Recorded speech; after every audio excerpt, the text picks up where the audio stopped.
Welcome to Everything Co-op, bringing you information on how cooperatives can help improve your quality of life. This show is being sponsored by the National Co-op Bank, NCB. The NCB is dedicated to strengthening communities nationwide for the delivery of banking and financial services for the nation's cooperatives, their members, and other socially responsible organizations. For more information on the power of community ownership, visit ncb.coop. That's ncb.coop. Now stay tuned for your host, Vernon Oakes. Good morning, everybody. This is Vernon Oakes, your host of Everything Co-op.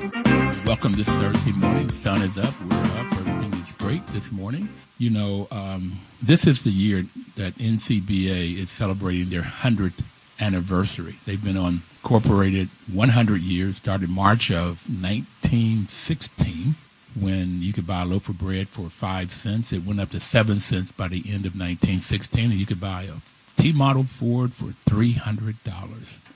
Things have gone up a little bit in that time frame, but co-ops have been around a long time because they were here before 1916. This NCBA was an organization that came together where they represented all of the different sectors of cooperatives.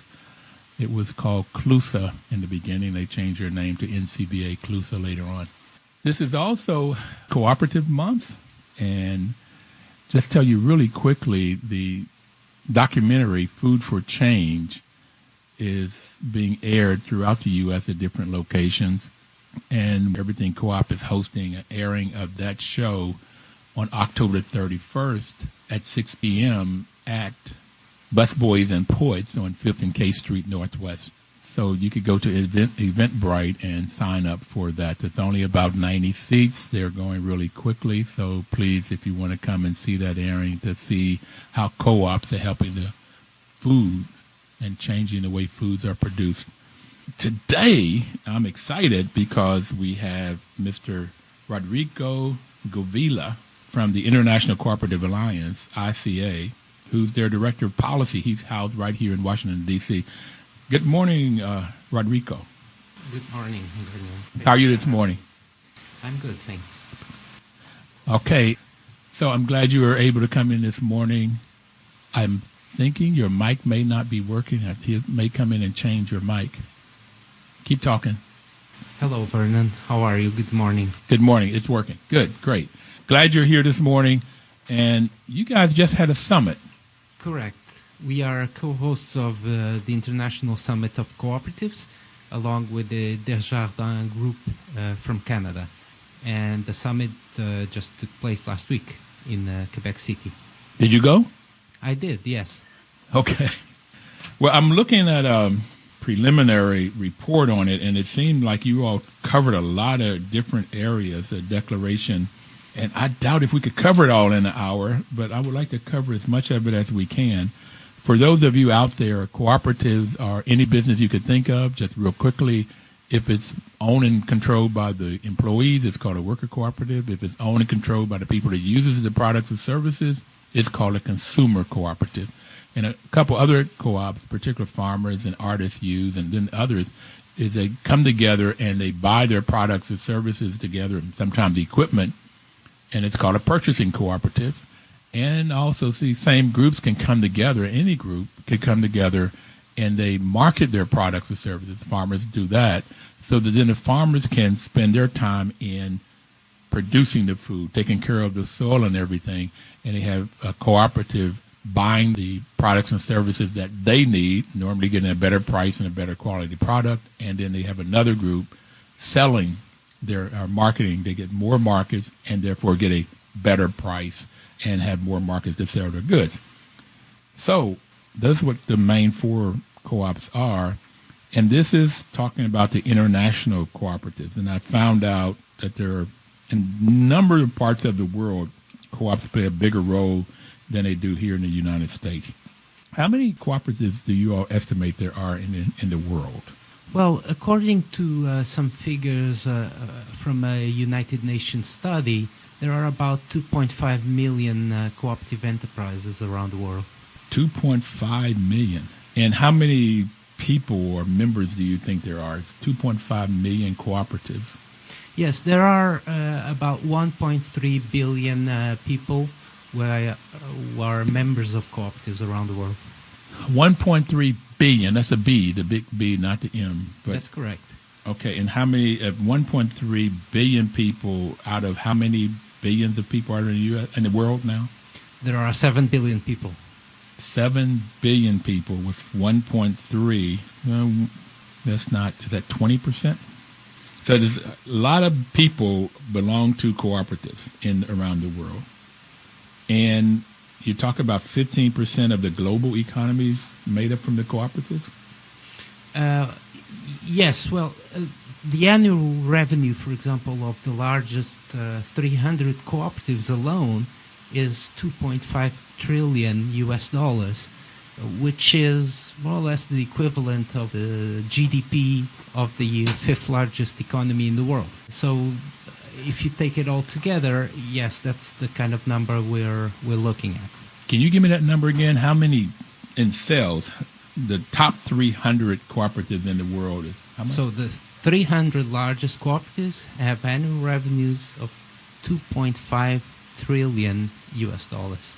That's the T, the trillion dollars. That's the $2.5 trillion. Yes. And that's the size of the fifth largest economy. Yes, what approximately. What country is that? At the moment, I think it's France. Okay. So it's pretty big. We don't think of it as being that big. At least, again, I only heard about co-ops about 20 years ago, and that's when I started managing housing co-ops. And that's how I got into this, Rodrigo, was just managing housing co-ops and seeing how those housing co-ops managed by everyday people, sometimes most often without a college degree, perhaps at most a high school degree, and they could manage this business and do it extremely well. So I got really turned on to this cooperative model. How did you get started in this co-op world? Well, I'm Portuguese, and in my hometown in Portugal, a town called Setúbal, which is more or less 30 miles south of Lisbon, there was this food co-op, and I started volunteering to go there when I finished college. I studied law, and as a lawyer, I started volunteering to go there every week, 1 day a week, to give free legal advice to the consumer members of that co-op as a way to give something back to the community. And I kind of fell in love with the cooperative idea. And I did too. I started getting involved, and all of a sudden I was spending more time in the cooperative than in my legal office, and that's how it all came about. Okay, so out of college, out of law school, you started volunteering at a food co-op, and a food co-op is one example of this consumer cooperative. If it's owned by the members that buys the products and services, if it's owned by the workers, then it's employees, it's called a worker cooperative. So you were working at a consumer co-op, this food co-op in Portugal, volunteering. Right. And you fell in love with co-ops. Why? Well, I thought that it was really a good model of enterprise. It was the right way of doing business. It was people-centered. It offered people the opportunity to express their ideas, to participate, to get involved. It was a democratic, it was a values-based organization. All the things that we know about co-ops, well, they are true. They are not just in the books. I experienced that while working there, and I felt that, well, that's probably the way that most things should be. It's this way. And so as I said, I started getting involved in different projects. At the time, for example, of the transition of the national currencies to the euro, in Europe, I was responsible for the training of all the co-op staff to be able to manage that transition. I started also developing some environmental projects for the food shops. And the more I got involved, the more I learned to like it. I also started working in different expert groups at European level. The sector organization for food co-ops, which is called Eurocoop, which then later on I became Secretary General of. And, well, one thing led to another, and here I am almost 20 years later. And you're working for ICA, International Cooperative Alliance now. Right. Okay. And Dame Pauline Green, who was the chairman of that organization, has been on the program. She was quite good. It was great talking to her. So what were some of the things that you all talked about at this summit in Quebec? Well, during the summit we discussed many issues. So it was a full day, 3 days of intense discussions with big name speakers, with lots of contributions from different participants. We had almost 3,000 participants from more than 100 countries in the world. So it was, it would probably take much more than an hour just to say all the things that we talked about. But I'd like to maybe focus on the final day of the summit, which was dedicated entirely to the United Nations Sustainable Development Goals. These are a set of 17 goals that the countries at the United Nations agreed last year, and it's these are goals towards sustainable development until 2030, the year 2030. It's called the Agenda for Sustainable Development. And the last day of the summit, we focused on that, and it was really interesting to learn how in different sectors and different cooperatives in different countries are working towards achieving some of those goals. And some of them are, for example, ending poverty or ending hunger or gender equality. So it was a very interesting last day. So 3 days in Quebec, 3,000 participants or more, and over 100 countries. That seemed like that's a lot of people coming together to talk about cooperatives, and you end up looking at the United Nations Sustainable Development Goals. You know, we're going to have to take our first break in a minute, but some of these goals that the UN has, there's 17 of them. No poverty is the first one. No hunger. Good health and well-being is the third one. Quality education, gender equality, clean water and sanitation is number 6, affordable and clean energy number 7, decent work and economic growth number 8, industry innovation number 9, reduce inequality or equality, sustainable cities and communities, responsible consumption and production. Number 13 is climate action, life below the water is 14, life on land is 15. Number 16 is peace, justice, and strong institutions. And then partnerships for these goals. And we're going to come back and talk about these and what you all talked about that last day. When we come back, we're going to take our first break to get the weather, the news, and the traffic. Please don't touch that dial. We're looking at the world and the effects of co-ops on it.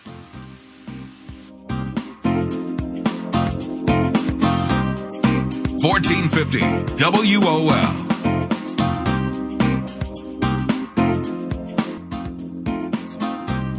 Information is power. That's WOL's motto, and this is why the National Cooperative Bank is sponsoring this program, to give you the information that you can use to have power. You know, information by itself doesn't give you the powers. When you put action to the information is where you get the power, the action. And what was happening in Quebec last week was talking about how cooperatives are sort of situated right now. They're poised now to go into action to help the UN sort of meet these goals, these 17 goals. And that's, from what I have read in their declaration, their preliminary declaration, it's all about action. That's where the power comes in.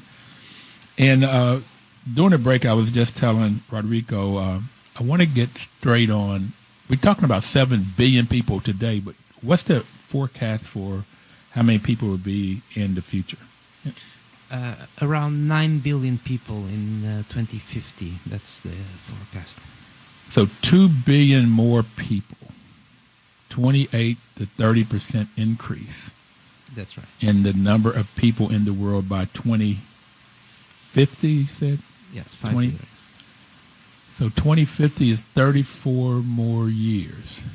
So in 34 more years, let's just say a 30% increase in the number of people. That's correct, yes. Boy, we're going to need a lot more electricity and housing and food. And food, yes, especially food. That's going to be one of the major challenges for our world is how do we feed 9 billion people? The Food and Agricultural Organization of the United Nations estimates that we need to increase our food production by 60%. Wait, 60%. Yes, that's right. So 30% increase in people caused us to have to increase food by 60%. 60% to be able to feed everyone, the 9 billion people that we are. Well, I understand from reading some of the information that perhaps one of the reasons, it seemed like if we had 30% increase in people, we'd only have to increase food by 28 or 30%.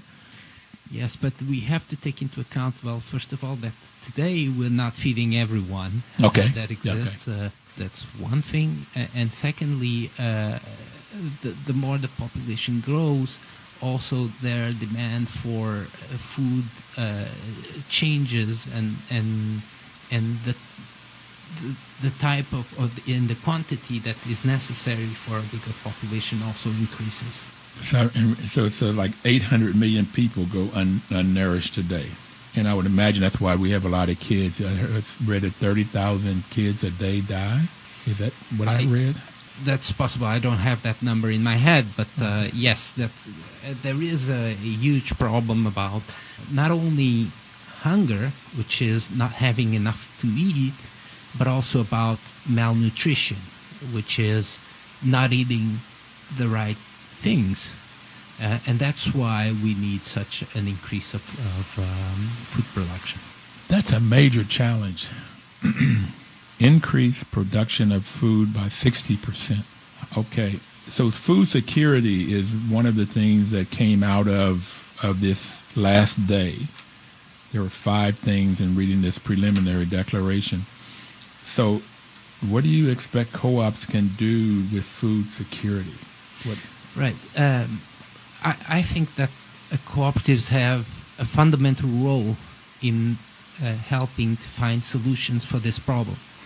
First of all, because at the farm level, if you look at the farmers, there are a huge number of small holders, family farmers, that if they come together in a cooperative, they immediately have the resources to increase their production, to be more efficient in what they do, and also to increase their revenues.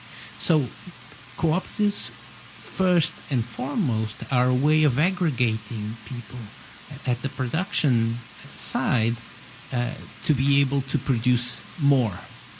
That's one thing. But we don't just need to produce more, because with the challenge of climate change, if you put climate change into this equation, you'll also have to be able to produce more with less resources or with more in more difficult circumstances.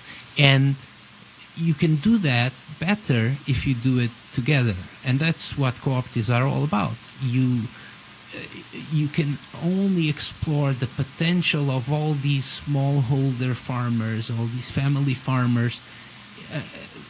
You can only explore their potential if you bring them together in some sort of organization.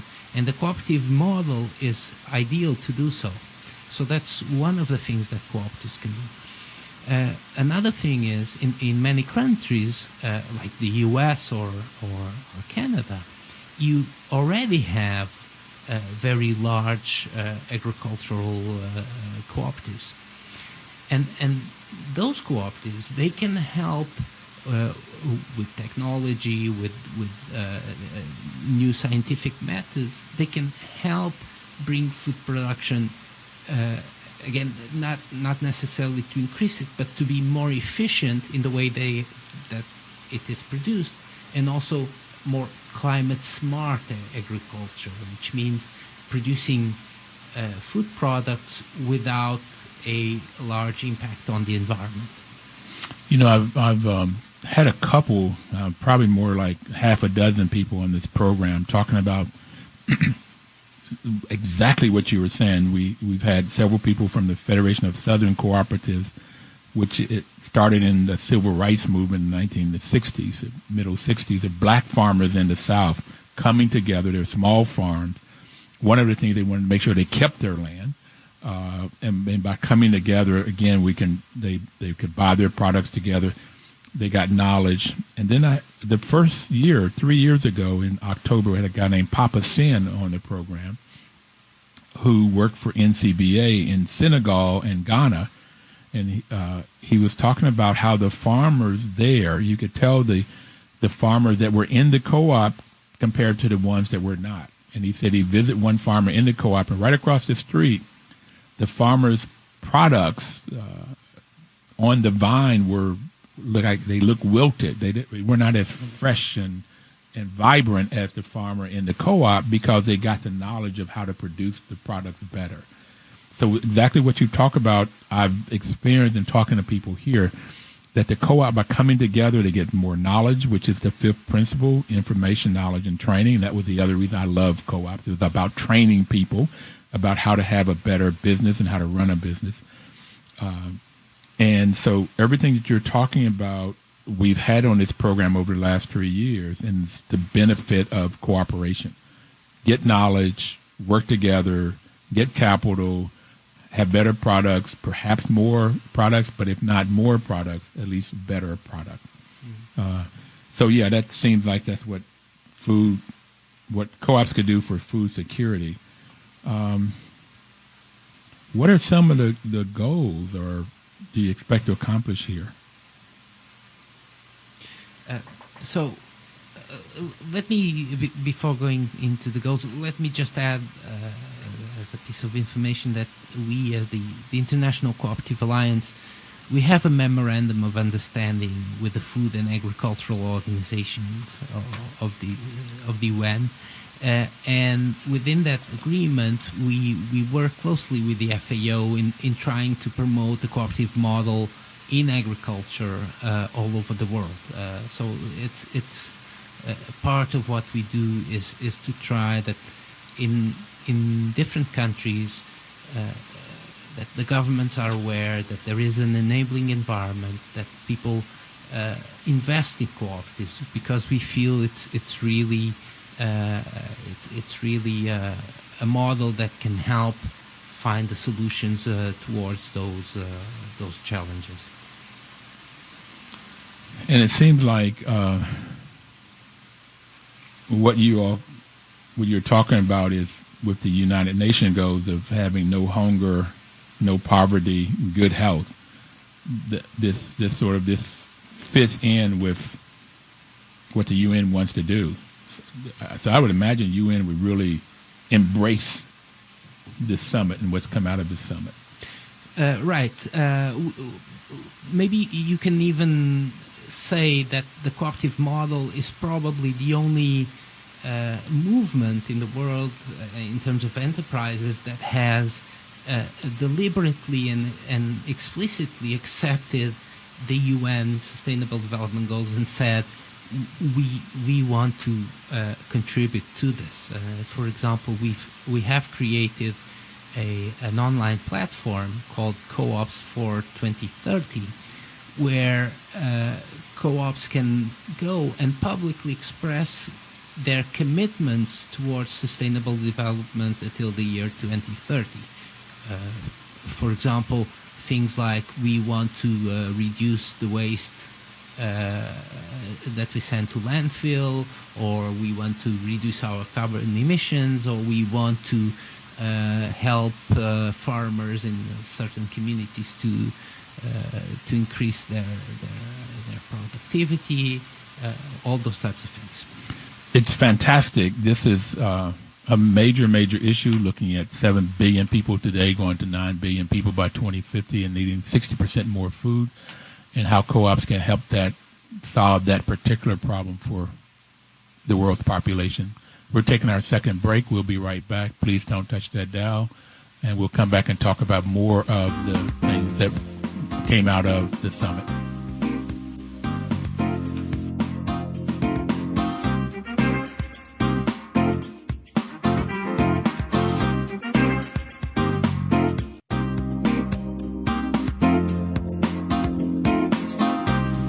This is Vernon Oakes for everything.coop. You know, you could go get information about our past programs on everything.coop, and you could also see the information about the showing of the documentary Food for Change. So if you want to find out what's going on in the cooperative world, go to everything.coop, and you could get that information. You know, if you listen to the debate last night, the third and final presidential debate, you would see that a lot of the things that the cooperative alliance, International Cooperative Alliance, discussed in the summit was discussed in that debate. Ending poverty, hunger. You get into all of the different things that the UN are talking about was discussed in that debate last night. So we really ask you to get out and vote. One of the things that the cooperators learned firsthand is the importance of voting. The second principle of a cooperative is democracy, one member, one vote, so that nobody has all of the power. Each member is we the people, and that's another reason that I love this cooperative model. And once somebody gets into the cooperative model, they learn how important these elections are. And I've talked about a book, Cities Building Wealth, and in reading that book, I really got how important the every 2-year elections are. Who the governors and who are in the city councils and in the board of education, voting for them because they're the ones in each of the cities that really impact what goes on in those cities and whether or not wealth is being built in those cities for the everyday person, which is one of the benefits of being in a cooperative are. So Mr. Rodrigo from the International Cooperative Alliance is with us. He's their Director of Policy right here in the D.C. area. So the other area, we talked about food security, which is a major issue going from 7 billion people to 9 billion people by the year 2050, but also employment, which is a huge issue in the debate. But so tell me about what the world is like under employment. Everybody got a job around the world? Unfortunately not. That's not the case. As you know, unemployment is also one of the biggest challenges in the world, and especially youth unemployment. Most young people today, they finish their degrees, they go into the employment market, and they can't find a job. And as someone once said, there's nothing more dangerous than a young person with nothing to do. And it's really a big challenge. And I feel that cooperatives, again, can offer solutions to this. First of all, because cooperatives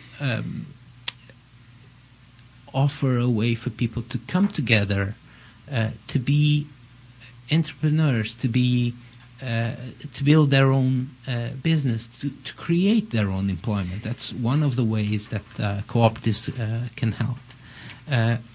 But also because there have been several studies that show that cooperatives offer more sustainable and decent employment. And for example, in times of crisis, cooperatives are more resilient and better at maintaining and even in some countries even creating jobs when the rest of the economy is doing the opposite. For example, there was this study done in Spain, where in 2012, at the peak of unemployment, where a record level of unemployment in Spain, cooperatives were creating new jobs. unlike the rest of the economy.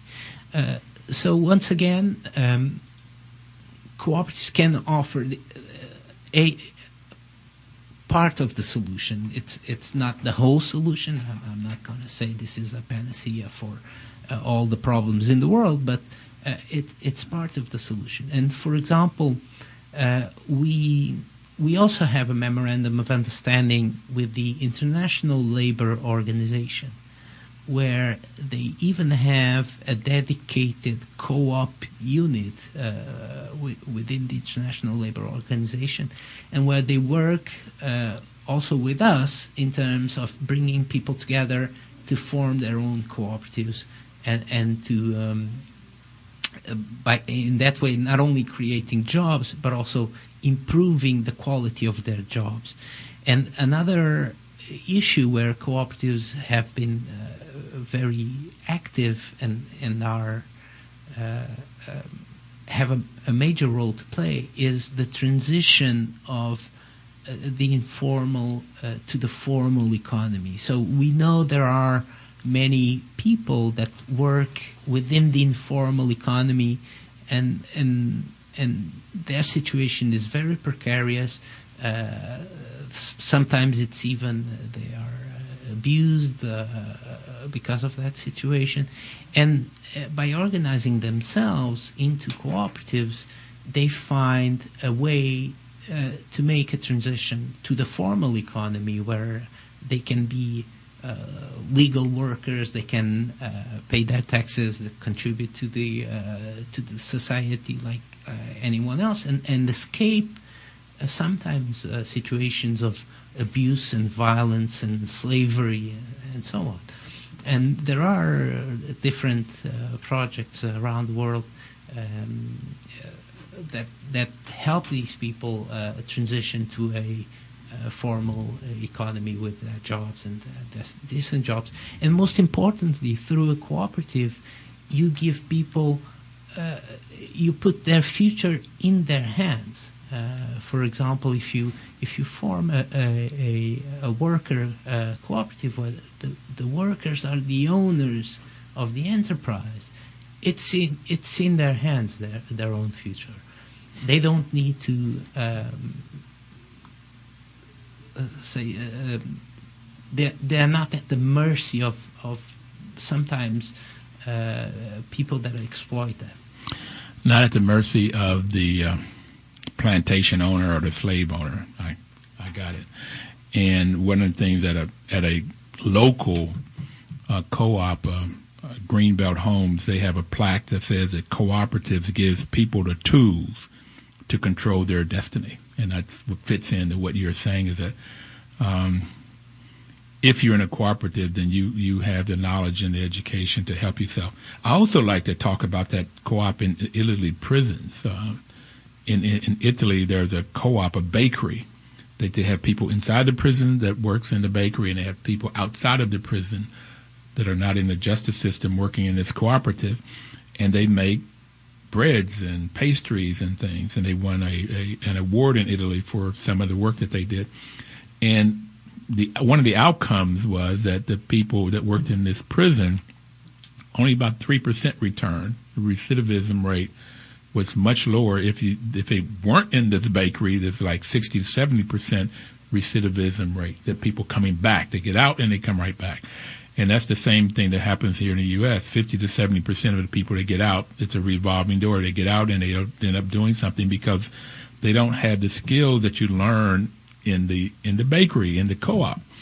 This education, you learn how to work, how to get along, how to resolve conflict. There's going to be conflict.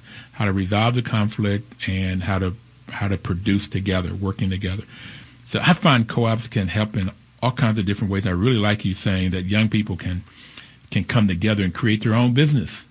It can solve that problem of unemployment. And you said that young people with nothing to do, I mean, it reminds me of what my mother used to say, an idle mind is the devil's workshop. If you don't have anything up there to do, you're not in school or whatever. And too often, that's what happens in the black community here, in the Afro-American community. You have all of these young people that have no work. I think they talk about 50, 60% unemployment rate for young people. And they're not in school. And too often they don't have the college education. They don't have a job. And then they get into trouble. And so this getting people to work would also help with reducing crime. It's interesting how it all works together and flows together. And co-ops has a really function in there to help people to create their own jobs and create their own destinies. Yes, and there's another issue, if I may, related also to the question of employment, which is migration.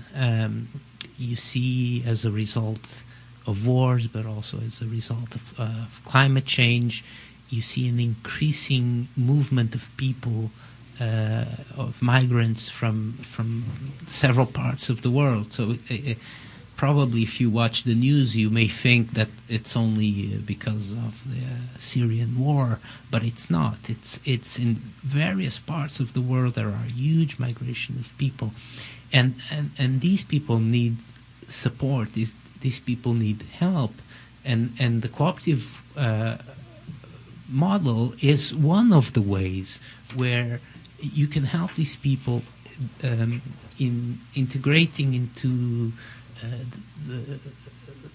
the places where the new places where they go, and there are also some experiences, many of them conducted by the ILO, on creating cooperatives within the refugees communities, so that people again have something to do, have a job, have a way to integrate themselves in society. Yes, co-ops can have a really wonderful way, and I like this sort of helping to bridge this gap, this widening gap that happens throughout the world. We've talked about on the program in the U.S. where you have the billionaires, one percenters, if you will, that are getting 57% of all new wealth. And that leaves about 43% for the rest of us that we have to divide up. And so this gap between the haves and the have-not is just getting bigger and bigger, and it's all over the world. But getting people to work, and when people move, the migration I was thinking about was from the south to the north, which blacks had here in the U.S. Now some are going back to the south. But how do you get these jobs, particularly in the inner cities here in the U.S., but it's all over the world when people are moving from country to country?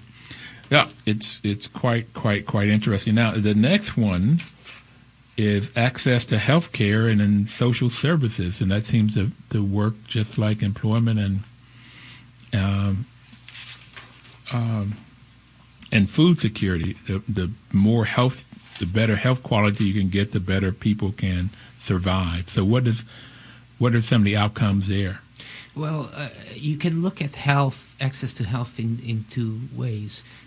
Not only access to the services, and for example, you may have cooperatives of doctors that provide you with the services, doctors, and also of users. We call them multi-stakeholder cooperatives, but where the health professionals and the users and sometimes the public institutions come together and create co-ops to improve the quality of the services and the access of the services.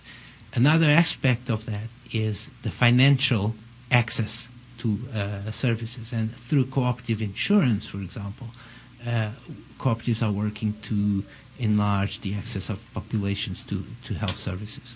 You know, I'm glad we talk about insurance because that gets to Obamacare or the Affordable Care Act, where 20 million Americans have health care. And it would be the same thing. How do we get this around the world? But we'll have to take our final break. And we only have one more segment to go. And we have a lot that we could talk about. Rodrigo, it's great having this conversation with you.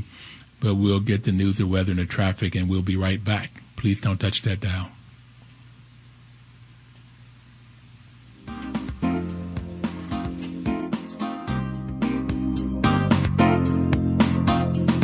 $14.50 WOL.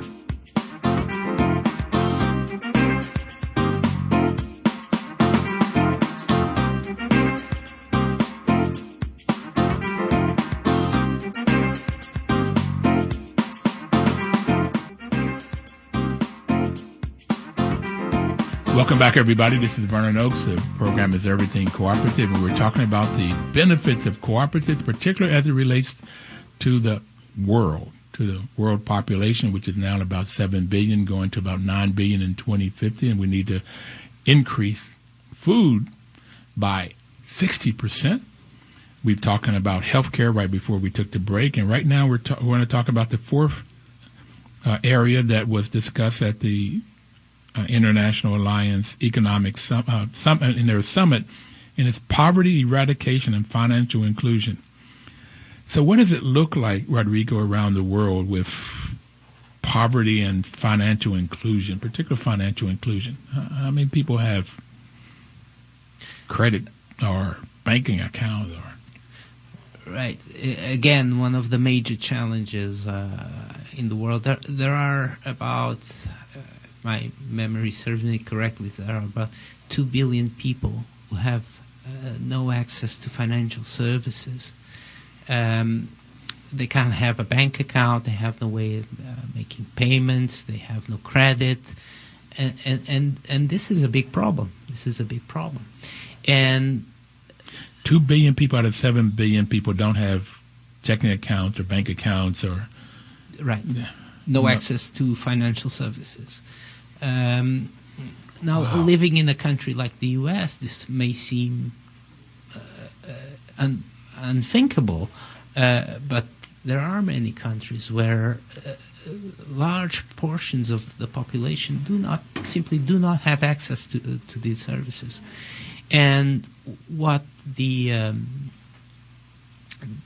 private sector, the non-cooperative part of the private sector does is they tend to only offer these solutions, financial services, to parts of the population where they can get their return. Now, cooperatives think differently, and once again, this is how they can provide some solutions to these challenges, because a cooperative is not about maximizing profit or making sure that you get your return as an investor, but rather to serve the needs of the people. So if people come together in co-ops and create their own financial institutions that they control and manage, that they own democratically, they can have access to services that they wouldn't be able to have otherwise. And if you look at the U.S., for example, it's the case of the credit unions in the U.S. and in many other countries. They serve that role, especially, for example, in populations like farmers, where it was difficult to have access to credit and therefore difficult to invest, to grow their businesses. It was a credit union movement, and it still is. That was really the motor of financial inclusion in this country and in many other countries around the world. And so we need to make sure that governments are aware of this, and we need to make sure that they create the enabling environment, the policy environment, the legal environment in those countries necessary for these cooperatives to grow and to develop. The credit unions, we've had them on the program that first month 3 years ago. Harriet May, who became one of the Hall of Famers, was the president of a credit union in El Paso, Texas, and she started out as on a counter. Working at the counter, cashing checks and so forth. So she became the president, and she said that 5 people came together because they didn't have these financial services in El Paso, Texas in 1935 or 45, whenever they started. 5 people came together, and they were all men. They came together, and they put up $5 each. It started with $25, and now they have over $1 billion of assets. And they make loans and build houses, and whether people want to buy computers or cars or whatever they want. And they have checking accounts with normally lower fees than a bank would have, better services with lower fees. So, yeah, they could really, really help eradicate poverty by just having services and being able to have access to credit. or a checking account. Yeah, 2 billion people, though. That's 2/7 again. That's 29% of the world's population don't have it. Yeah, that doesn't seem right. And I know, again, because I manage property, that normally on the Section 8, Southeast Washington, D.C., Ward 7, Ward 8, that I do have people that don't have checking accounts, and they have to go by money orders, have to pay go pay their bills, and they don't have checking accounts, don't have credit cards, and it makes the world a lot different.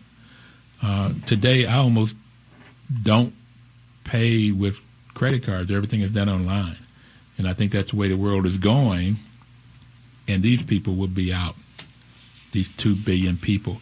Well, the fifth area is climate change and sustainable development.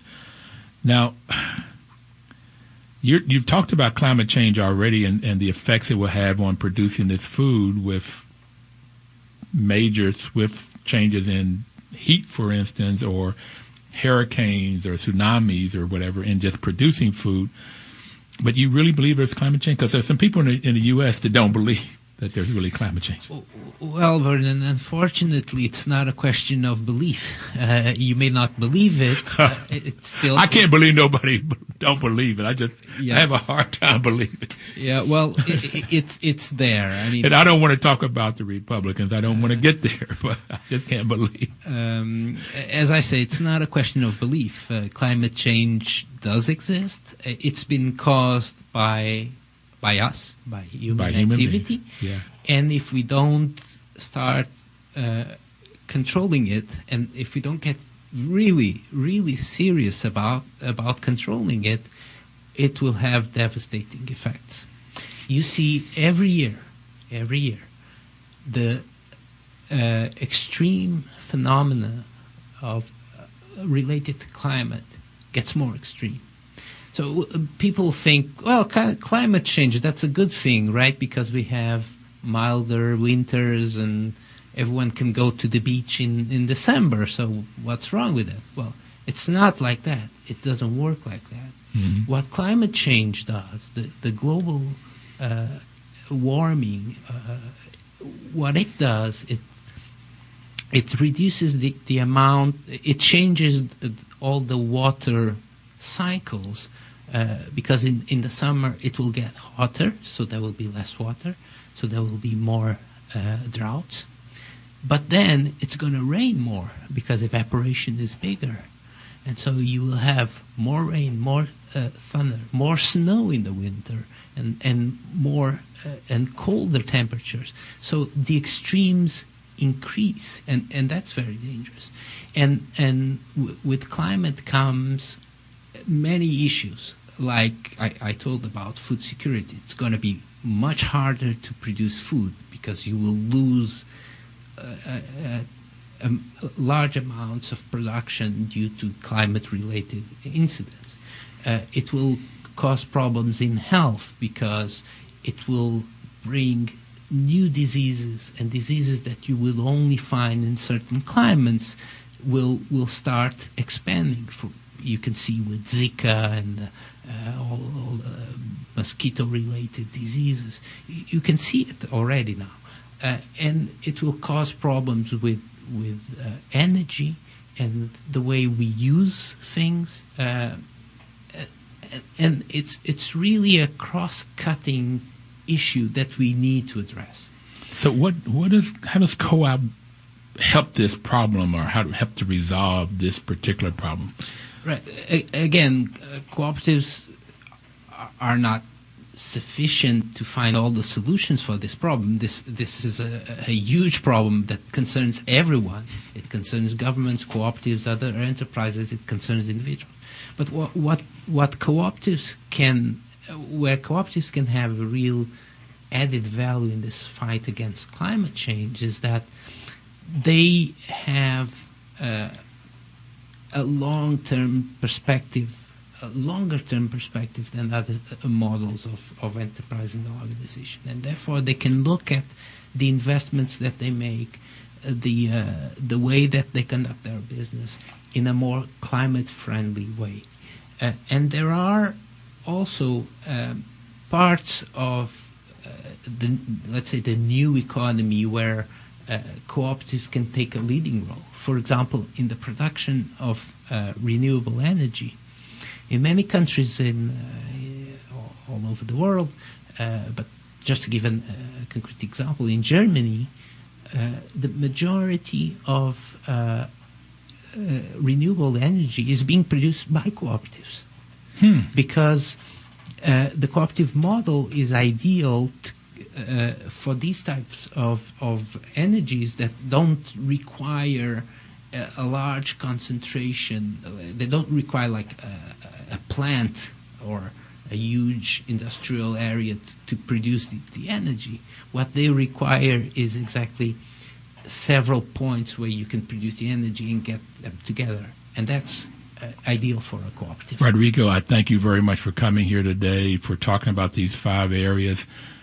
In the last half a second, what would you like to leave our readers with, what our listeners with? Cooperatives are probably the most sustainable form of business in the world. And I take the words of the Deputy Secretary General of the United Nations. He said cooperatives are the closest thing to the 3 words that start the UN Declaration, which is we the peoples. We the people. That's what's going to end it for today. Thank you for listening to us. We the people can solve these problems, or we the people can make them worse. Please join us next Thursday and live cooperatively. Thank you.